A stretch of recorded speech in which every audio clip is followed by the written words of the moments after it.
안녕하세요, 여러분. 지혜로운 노마드 채널에 오신 것을 환영합니다. 오늘은 인생의 깊이를 더해주는 소중한 시간을 여러분과 함께 나누려고 합니다.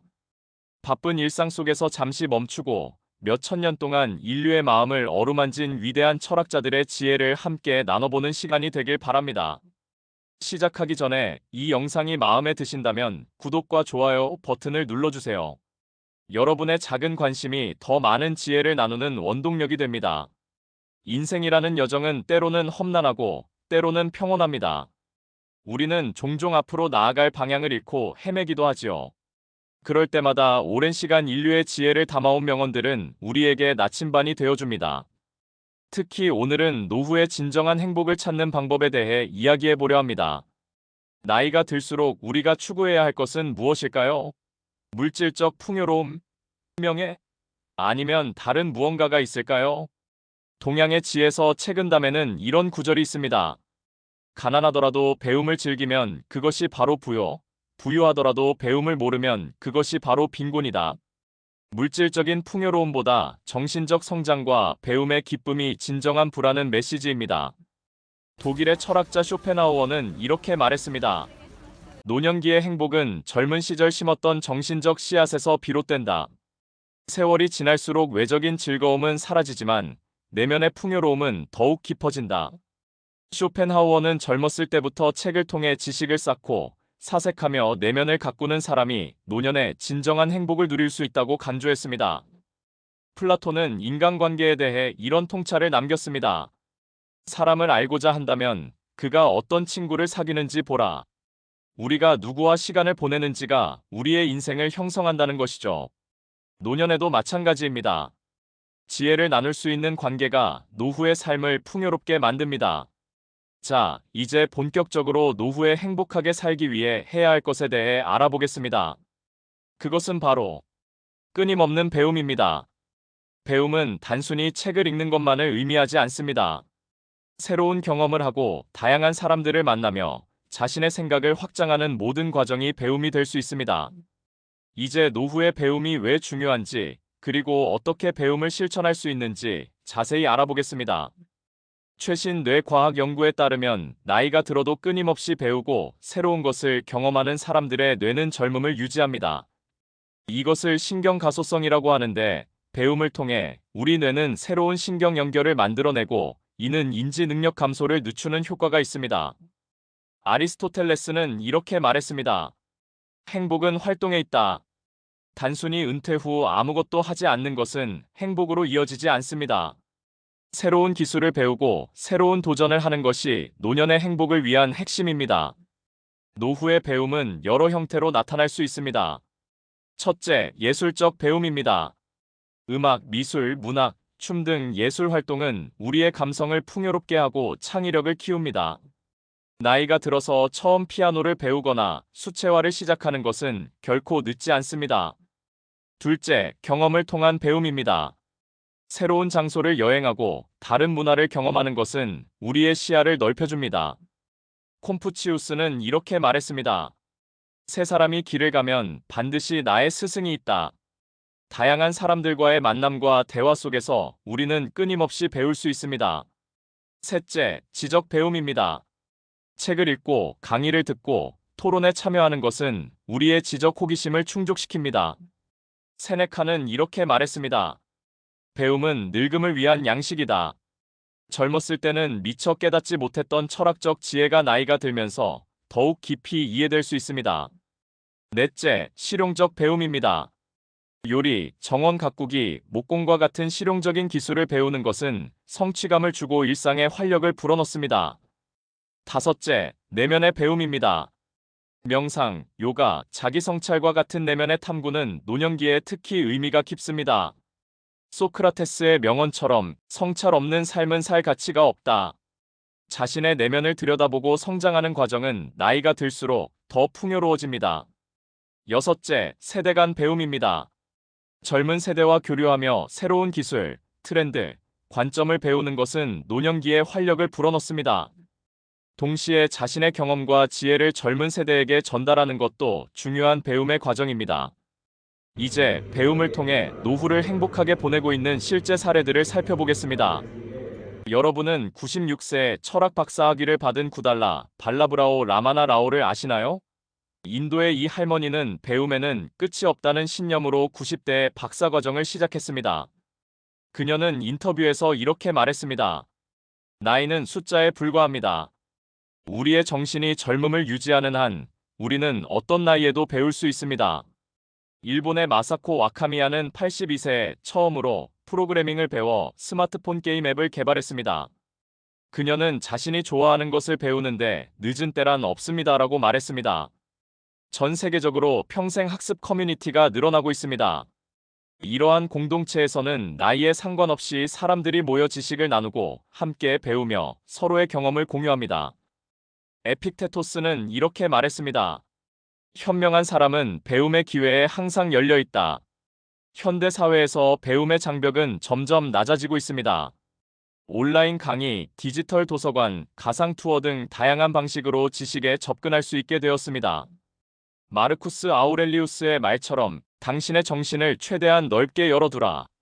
그러면 모든 것이 당신의 성장에 기여할 것이다. 하지만 노후의 배움에는 여러 장애물이 있을 수 있습니다. 너무 늙었어라는 자기 제한적 생각, 건강 문제, 경제적 제약, 사회적 지지 부족, 기술적 장벽. 이런 장애물을 어떻게 극복할 수 있을까요? 중국 철학자 노자는 이렇게 말했습니다. 천리길도 한 걸음부터 시작된다. 작은 단계부터 시작하세요. 하루에 10분씩 새로운 언어를 배우거나 주변 공원을 산책하며 식물의 이름을 알아가는 것처럼 일상에서 쉽게 실천할 수 있는 것부터 시작하는 것이 중요합니다. 세네카의 말처럼 우리는 함께 배울 때 더 많이 배운다. 혼자보다는 함께할 때 배움이 더 즐겁고 지속 가능합니다. 이 같은 관심사를 가진 사람들과 모임을 만들거나 기존의 커뮤니티에 참여해보세요. 기술적 장벽을 극복하기 위해 도움을 구하는 것을 두려워하지 마세요. 많은 도서관과 커뮤니티 센터에서 노인을 위한 디지털 리터러시 교육을 제공합니다. 규칙적인 일상에 배움의 시간을 포함시키세요. 아리스토텔레스는 이렇게 말했습니다. 우리는 반복하는 것이 됩니다. 탁월함은 행동이 아니라 습관입니다. 배움을 통해 다른 사람에게 기여하는 것도 큰 기쁨입니다. 자신이 배운 것을 나누고 자원봉사 활동에 참여하며 사회에 환원하는 것은 노년기에 큰 의미를 가져다 줍니다. 지금부터는 동양의 지에서 책은담에서 이야기하는 마음의 평화와 노년의 지혜에 대해 더 깊이 살펴보겠습니다. 책은담은 마음을 비우고 욕심을 줄이면 인생이 더 풍요로워진다고 가르칩니다. 특히 노년기에는 이러한 지혜가 더욱 중요해집니다. 책은담의 구절 중 하나입니다. 세상 만물을 다 얻으려 하면 오히려 아무것도 얻지 못하고 한 가지에 집중하면 그 하나만큼은 온전히 얻을 수 있다. 노년기에는 물질적 소유보다 정신적 풍요로움에 집중하는 것이 중요합니다. 쇼펜하우어도 이와 비슷한 생각을 가지고 있었습니다. 우리의 행복은 우리가 가진 것에 달려있지 않고 우리가 그것을 어떻게 바라보는가에 달려있다. 책은담은 또한 이렇게 말합니다. 마음이 평온하면 세상의 모든 풍경이 아름답게 보인다. 이는 노년기에 특히 중요한 내면의 평화를 강조합니다. 마음의 안정을 찾는 것이 외부 환경의 변화보다 더 중요하다는 것이죠. 스토아 철학자 에픽테투스도 비슷한 견해를 가지고 있었습니다. 우리를 괴롭히는 것은 사건 자체가 아니라 그 사건에 대한 우리의 판단이다. 노년기에는 여러 가지 변화와 상실을 경험하게 됩니다. 건강의 쇠퇴, 사랑하는 사람들과의 이별 등 다양한 어려움을 맞닥뜨리게 되죠. 하지만 이러한 상황에 대한 우리의 태도를 바꿈으로써 평화를 찾을 수 있습니다. 플라톤은 이렇게 말했습니다. 시간은 영혼의 움직임이다. 노년기에는 시간에 대한 인식이 달라집니다. 젊었을 때는 미래를 바라보며 달려갔다면 노년기에는 현재의 순간을 더 깊이 음미하는 법을 배우게 됩니다. 책은담에서는 이렇게 말합니다. 천길 높은 탑도 기초부터 쌓아 올리고 천리길도 한 걸음부터 시작된다. 삶의 마지막 장을 풍요롭게 만드는 것도 매일매일의 작은 실천에서 시작됩니다. 매일 조금씩 배우고 성찰하고 마음의 평화를 유지하는 습관이 쌓여 행복한 노년을 만들어갑니다. 인간관계에 대한 플라톤의 또 다른 통찰은 다음과 같습니다. 가장 큰 행복은 사랑하는 사람들과 함께하는 것이다. 노년기에는 의미 있는 관계를 유지하고 발전시키는 것이 중요합니다. 가족, 친구, 지역사회와의 연결은 외로움을 예방하고 삶의 의미를 찾는 데 큰 도움이 됩니다. 소크라테스는 이렇게 말했습니다. 내가 아는 것은 내가 아무것도 모른다는 사실뿐이다. 이 겸손한 태도는 노년기에 더욱 중요합니다. 많은 경험과 지식을 쌓았더라도 항상 배울 것이 있다는 마음가짐으로 세상을 바라보면 새로운 가능성이 열립니다. 책은 담은 자연에서 배우는 지혜에 대해서도 이야기합니다. 자연은 가장 위대한 스승이다. 꽃은 피고 지고 계절은 돌고 돌며 모든 것은 그 자연스러운 흐름을 따른다. 노년기에는 자연의 순환과 같이 인생의 자연스러운 흐름을 받아들이는 지혜가 필요합니다. 이제 쇼펜하우어의 철학을 더 깊이 탐구하며 그가 노년의 지혜에 대해 어떤 통찰을 남겼는지 살펴보겠습니다. 쇼펜하우어는 인생은 고통으로 가득 차 있지만 우리는 이 고통을 지혜로 승화시킬 수 있다고 말했습니다. 특히 노년기에는 삶의 고통과 상실을 더 깊이 이해하고 받아들이는 지혜가 필요합니다. 쇼펜하우어에게 인생은 세 단계로 나뉩니다. 첫 번째는 소망의 단계입니다. 젊은 시절, 우리는 미래에 대한 꿈과 희망으로 가득 차 있습니다. 모든 것이 가능하다고 느끼며 열정적으로 삶을 살아갑니다. 두 번째는 성취의 단계입니다. 중년에 접어들면서 우리는 목표를 향해 달려가고 성취를 이루기 위해 노력합니다. 가족을 부양하고 커리어를 쌓고 사회적 위치를 확립하는 시기입니다. 그리고 마지막은 회고의 단계입니다. 노년에 이르러 우리는 과거를 돌아보고 삶의 의미를 성찰하는 시간을 갖습니다. 쇼펜하우어는 이 단계를 가장 지혜로운 시기라고 보았습니다. 그는 이렇게 말했습니다. 젊음의 날에는 지식을, 노년의 날에는 지혜를 구하라. 쇼펜하우어에 따르면 노년기는 삶을 객관적으로 바라볼 수 있는 유일한 시기입니다. 젊었을 때는 욕망과 야망에 사로잡혀 있어 삶의 진정한 의미를 놓치기 쉽지만 노년기에는 이러한 욕망에서 벗어나 더 큰 그림을 볼 수 있게 됩니다. 젊은이는 삶의 한가운데 서 있어 나무만 보지만 노인은 언덕 위에 서서 숲 전체를 볼 수 있다. 쇼펜하우어는 노년기의 고독에 대해서도 이야기합니다. 그는 고독을 부정적인 것으로 보지 않고 오히려 자기 자신과 깊이 대화할 수 있는 소중한 기회로 여겼습니다. 혼자 있는 것을 견디지 못하는 사람은 자기 자신과 제대로 대화하지 못한다는 의미이다. 노년기에는 독서와 명상을 통해 내면의 세계를 풍요롭게 가꾸는 것이 중요합니다. 쇼펜하우어는 좋은 책은 시간과 공간의 한계를 넘어 가장 뛰어난 정신들과 대화할 수 있게 해주는 통로라고 보았습니다. 쇼펜하우어는 또한 단순함의 미덕을 강조했습니다. 행복은 적은 것에 만족하는 데 있다. 왜냐하면 만족이야말로 진정한 부이기 때문이다. 노년기에는 불필요한 소유와 욕망에서 벗어나 정말 중요한 것에 집중할 수 있는 자유가 주어집니다. 쇼펜하우어의 철학에서 가장 중요한 것 중 하나는 평정심입니다. 그는 외부 환경이 아닌 내면의 평화를 통해 진정한 행복을 찾을 수 있다고 보았습니다. 행복의 조건은 무엇인가를 소유하는 것이 아니라 영혼의 고요함에 있다. 자연과의 교감도 쇼펜하우어가 강조한 부분입니다. 그는 자연의 아름다움을 감상하는 것이 마음의 평화를 가져다 준다고 믿었습니다. 자연은 우리의 마음을 치유하고 삶의 본질을 깨닫게 해주는 거울이다. 노년기에 대한 쇼펜하우어의 가장 아름다운 통찰 중 하나는 다음과 같습니다. 노년은 인생의 저녁이다. 그리고 저녁이 가장 아름다운 시간인 것처럼 노년도 가장 지혜로운 시간이다. 이제 플라톤의 철학과 그가 말하는 인간관계의 지혜에 대해 더 깊이 살펴보겠습니다.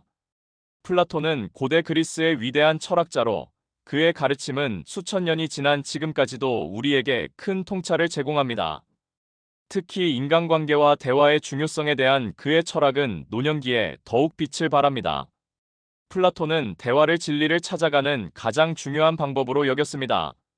그의 대화록에서는 소크라테스가 다양한 사람들과 대화를 나누며 지혜를 찾아가는 과정이 그려집니다. 진정한 지혜는 혼자 생각하는 것이 아니라 서로 다른 관점이 만나 부딪히는 곳에서 탄생한다. 노년기에는 세대 간 대화가 특히 중요합니다. 플라톤은 이렇게 말했습니다. 젊은이는 열정을, 노인은 지혜를 가지고 있다. 둘이 만나면 완전한 그림이 완성된다. 세대 간의 대화를 통해 우리는 서로에게 배우고 더 넓은 시야를 갖게 됩니다. 플라톤은 우정의 가치에 대해서도 깊이 통찰했습니다. 진정한 친구는 또 다른 자신이다. 노년기에는 오랜 세월을 함께한 친구들이 더욱 소중해집니다. 이들과의 관계는 단순한 사교적 만남을 넘어 삶의 깊은 이해와 공감을 나누는 관계로 발전합니다. 플라톤은 공동체의 중요성도 강조했습니다. 개인은 홀로 존재할 수 없으며 우리는 서로에게 의존하고 있다. 노년기에는 가족, 친구, 이웃과 같은 공동체 속에서 소속감을 느끼는 것이 중요합니다. 이러한 연결은 외로움을 예방하고 정서적 안정을 가져다 줍니다. 플라톤에게 교육은 평생 계속되는 과정이었습니다. 배움에는 끝이 없다. 인생의 마지막 순간까지도 우리는 배우고 성장할 수 있다. 노년기에도 가르치고 배우는 관계를 유지하는 것은 정신적 활력을 유지하는 데 큰 도움이 됩니다. 플라톤의 가장 유명한 가르침 중 하나는 너 자신을 알라입니다. 이는 델포이 신전에 적혀있던 문구로 소크라테스와 플라톤이 자주 인용했습니다. 자기 자신을 아는 것이 모든 지혜의 시작이다. 노년기는 자신의 삶을 돌아보고 자신이 누구인지 더 깊이 이해할 수 있는 시간입니다. 플라톤은 정의와 도덕적 선함에 대해서도 많은 이야기를 남겼습니다. 정의로운 삶은 행복한 삶이다. 노년기에는 자신의 가치관에 따라 살고 옳다고 믿는 것을 실천하는 것이 더욱 중요해집니다. 플라톤은 아름다움과 예술의 가치도 인정했습니다. 아름다움은 진리의 또 다른 얼굴이다. 노년기에는 예술과 아름다움을 감상하고 창조하는 것이 삶에 깊은 의미를 더해줍니다. 플라톤은 영혼의 불멸성에 대해서도 이야기했습니다. 진정한 자아는 육체가 아닌 영혼에 있으며 이는 죽음 이후에도 계속된다. 이러한 관점은 노년기에 직면하는 죽음에 대한 두려움을 달래고 삶의 의미를 더 깊이 고찰하게 합니다. 플라톤의 이상 국가에 대한 생각도 흥미롭습니다. 가장 이상적인 사회는 지혜가 존중받고 노인들의 경험이 귀중하게 여겨지는 곳이다. 현대 사회에서도 노인의 지혜와 경험이 존중받는 문화를 만드는 것이 중요합니다. 여기까지 우리는 노년의 행복과 지혜에 대한 여러 철학자들의 통찰을 살펴보았습니다. 이제는 이러한 철학적 지혜를 일상에서 어떻게 실천할 수 있는지 구체적인 방법들을 알아보겠습니다. 첫째, 자기 성찰의 습관을 기르는 것입니다. 일기를 쓰거나 명상을 통해 자신의 생각과 감정을 들여다보는 시간을 가지세요. 소크라테스가 말했듯이 성찰 없는 삶은 살 가치가 없다는 것을 기억하세요. 일기를 쓰는 것은 단순히 하루의 사건을 기록하는 것을 넘어 자신의 내면을 탐구하는 여정이 될 수 있습니다. 매일 밤 잠들기 전 다음과 같은 질문들을 스스로에게 던져보세요. 오늘 나는 무엇을 배웠는가? 오늘 나를 행복하게 한 것은 무엇인가? 나는 어떻게 성장하고 있는가? 둘째, 독서의 습관을 기르는 것입니다. 쇼펜하우어가 말했듯이 좋은 책은 시간과 공간의 한계를 넘어 가장 뛰어난 정신들과 대화할 수 있게 해주는 통로입니다. 다양한 장르의 책을 읽으며 지식의 지평을 넓히고 다른 사람들의 경험과 통찰을 간접적으로 경험해보세요. 특히 고전 문학과 철학서는 시대를 초월한 지혜를 담고 있어 노년기에 더욱 깊은 울림을 줍니다. 셋째, 신체와 정신의 균형을 유지하는 것입니다. 플라톤은 건강한 정신은 건강한 신체에 깃든다고 말했습니다. 나이가 들어도 자신의 신체 상태에 맞는 적절한 운동을 꾸준히 하는 것이 중요합니다. 요가, 태극권, 가벼운 산책과 같은 활동은 신체 건강뿐만 아니라 정신적 안정에도 도움을 줍니다. 넷째, 자연과 교감하는 시간을 갖는 것입니다. 쇼펜하우어와 노자 모두 자연의 지혜를 강조했습니다. 자연은 서두르지 않지만 모든 것을 이룬다. 마이너스 노자, 정원 가꾸기, 공원 산책, 또는 단순히 창밖의 풍경을 바라보는 것만으로도 우리는 자연의 리듬과 조화를 배울 수 있습니다. 자연과의 교감은 스트레스를 줄이고 내면의 평화를 가져다 줍니다. 다섯째, 의미 있는 관계를 유지하고 발전시키는 것입니다. 아리스토텔레스는 인간은 사회적 동물이라고 말했습니다. 가족, 친구, 이웃과의 깊은 관계를 통해 우리는 소속감과 사랑을 경험합니다. 젊은 세대와의 대화, 오랜 친구와의 만남, 지역 사회 활동 참여 등을 통해 사회적 연결을 유지하세요. 여섯째, 자신보다 큰 무언가에 기여하는 것입니다. 주는 것이 받는 것보다 더 복이 있다는 말이 있습니다. 자원봉사, 멘토링, 지식과 경험 나누기 등을 통해 다른 사람들에게 도움을 주는 것은 노년기에 큰 의미와 목적을 부여합니다. 이는 자신의 존재 가치를 확인하고 삶의 만족도를 높이는 데 기여합니다. 일곱째, 호기심과 배움의 자세를 유지하는 것입니다. 아인슈타인은 중요한 것은 질문을 멈추지 않는 것이라고 말했습니다. 새로운 기술 배우기, 새로운 장소 탐험하기, 새로운 아이디어에 도전하기 등 지적 호기심을 유지하는 것은 뇌를 활성화하고 삶의 활력을 불어넣습니다. 여덟째, 과거의 경험에서 의미를 찾는 것입니다. 빅터 프랭클은 삶의 의미를 찾는 것이 인간의 가장 근본적인 동기라고 말했습니다. 인생 회고록 쓰기, 가족 역사 기록하기, 중요한 추억 공유하기 등을 통해 자신의 삶을 재해석하고 의미를 발견하세요. 이는 노년기의 정체성과 자존감을 강화하는 데 도움이 됩니다. 아홉째, 현재에 충실하게 사는 것입니다. 불교 철학은 지금 이 순간의 중요성을 강조합니다. 마음챙김과 현재에 집중하는 연습을 통해 지나간 과거에 대한 후회나 다가올 미래에 대한 불안에서 벗어나 지금 이 순간을 충만하게 경험하세요. 마지막으로 유머 감각을 유지하는 것입니다. 마크 트웨이는 유머는 인류의 가장 위대한 축복이라고 말했습니다. 삶의 역경과 어려움 속에서도 웃음을 잃지 않는 것은 회복력과 정신적 건강을 유지하는 데 중요합니다. 자신을 너무 심각하게 생각하지 말고 삶의 아이러니와 우연을 즐기는 여유를 가지세요. 지금까지 우리는 노년기의 행복을 위한 철학적 지혜와 실천 방법에 대해 이야기했습니다. 이제 마지막으로 노년을 맞이하는 올바른 마음가짐과 태도에 대해 생각해 보겠습니다. 많은 사람들이 노년기를 두려워하고 부정적으로 생각합니다. 하지만 노년기는 우리 인생의 자연스러운 단계이며 그 자체로 특별한 아름다움과 가치를 지니고 있습니다. 장자는 이렇게 말했습니다. 자연의 이치를 따르는 것이 가장 큰 지혜이다. 노화는 자연의 법칙입니다. 이를 부정하거나 두려워하기보다는 받아들이고 그 안에서 의미와 아름다움을 발견하는 것이 지혜로운 태도입니다. 세네카는 이렇게 말했습니다.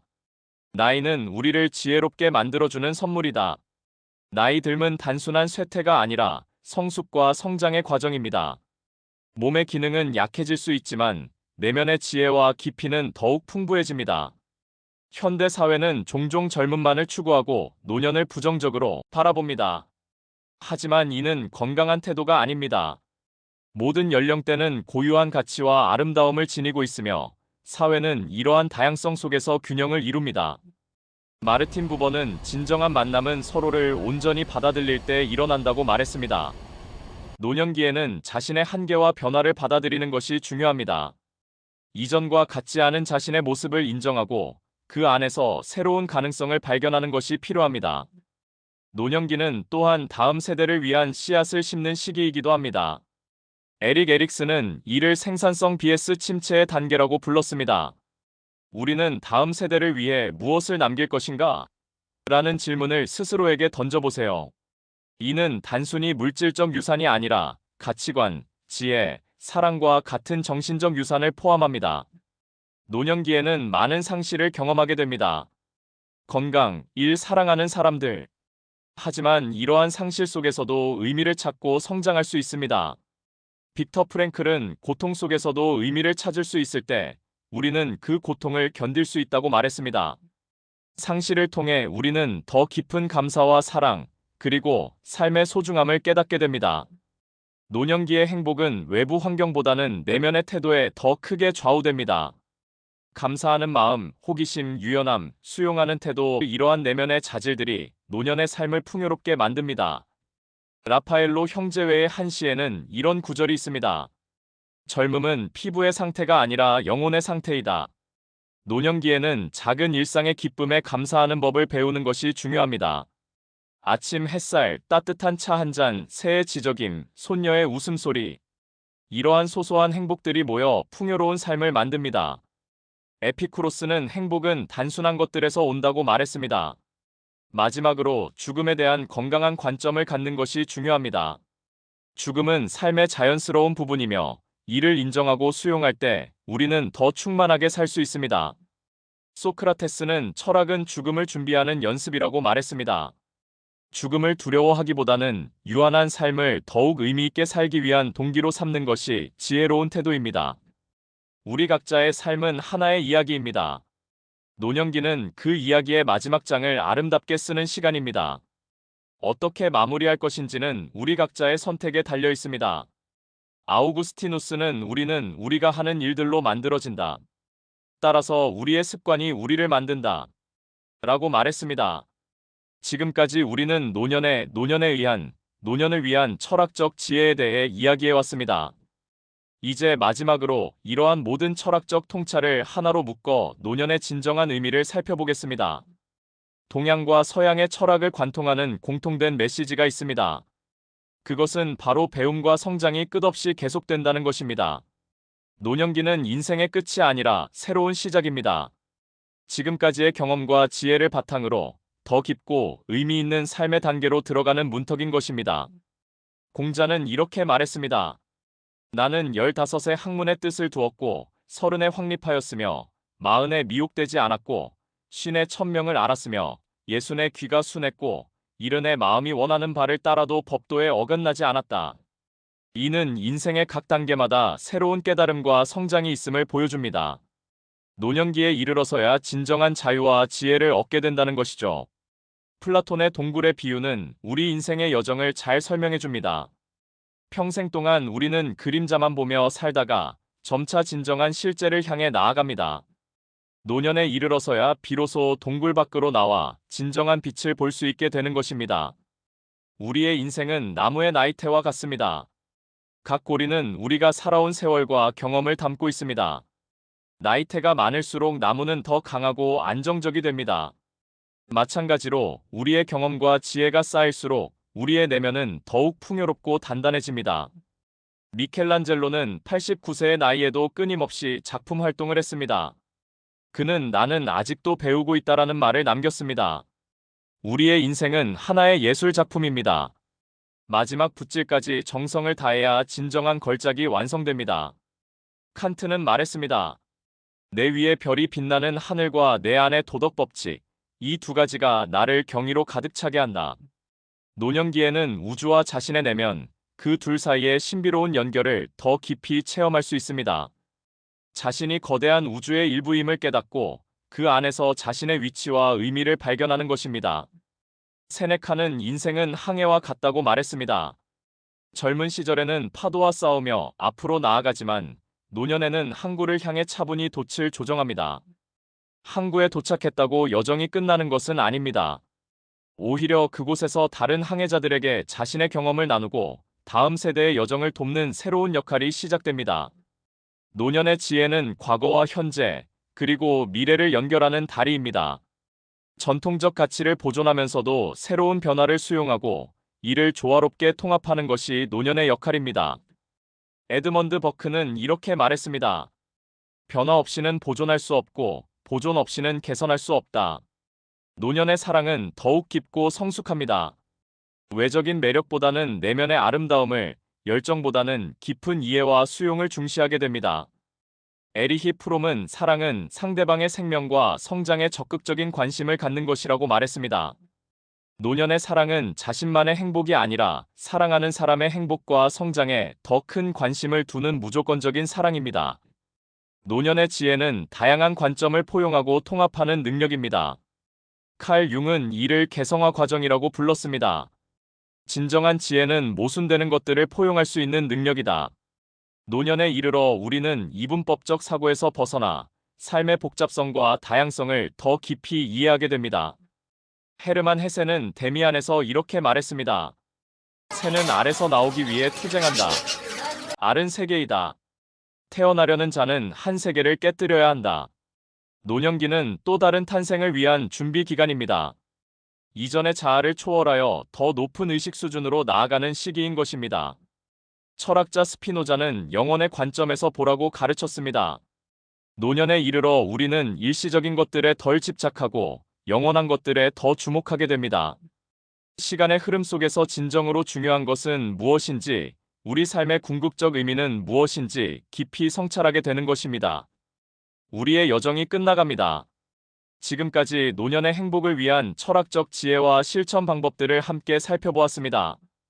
이 여정의 마지막에 가장 중요한 메시지를 다시 한번 강조하고 싶습니다. 노후의 진정한 행복을 누리기 위한 핵심은 바로 배움입니다. 책은담, 쇼펜하우어, 플라톤 모두 이 점을 강조했습니다. 배움은 단순히 지식을 쌓는 것이 아닙니다. 새로운 경험을 통해 성장하고 자신을 성찰하며 다른 사람들과 지혜를 나누는 모든 과정을 포함합니다. 우리 모두는 언젠가 노년을 맞이하게 됩니다. 그 시간이 두려움과 후회로 가득한 시간이 아니라 지혜와 평화, 깊은 만족감이 넘치는 시간이 되길 바랍니다. 삶은 지속적인 여행입니다. 그리고 모든 여행에는 아름다운 노을이 지는 시간이 있습니다. 인생의 노을을 맞이하는 시간을 어떻게 보낼지는 우리의 선택에 달려 있습니다. 고대 철학자들과 현대의 지혜로운 사상가들이 전해주는 메시지를 가슴에 담고 매일매일을 의미 있게 살아가는 것이 중요합니다. 그것이 바로 행복한 노년을 준비하는 가장 확실한 방법입니다. 이 영상을 통해 여러분의 인생에 작은 통찰이라도 더할 수 있었다면 그것으로 충분히 의미 있는 시간이었다고 생각합니다. 지혜로운 노마드 채널은 앞으로도 인생의 깊이를 더해주는 철학적 메시지들을 여러분과 계속 나누려고 합니다. 이 영상이 마음에 드셨다면 구독과 좋아요 버튼을 눌러주세요. 여러분의 작은 관심이 더 많은 지혜를 나누는 원동력이 됩니다. 또한 여러분이 생각하는 노년의 지혜나 이 영상을 보고 느낀 점을 댓글로 남겨주시면 함께 나누고 싶습니다. 다음 영상에서는 인생의 의미를 찾는 7가지 방법에 대해 이야기할 예정입니다. 많은 기대 부탁드립니다. 마지막으로 쇼펜하우어의 아름다운 말로 마무리하겠습니다. 인생은 책과 같아서 바보는 빠르게 페이지를 넘기지만 현명한 사람은 천천히 음미한다.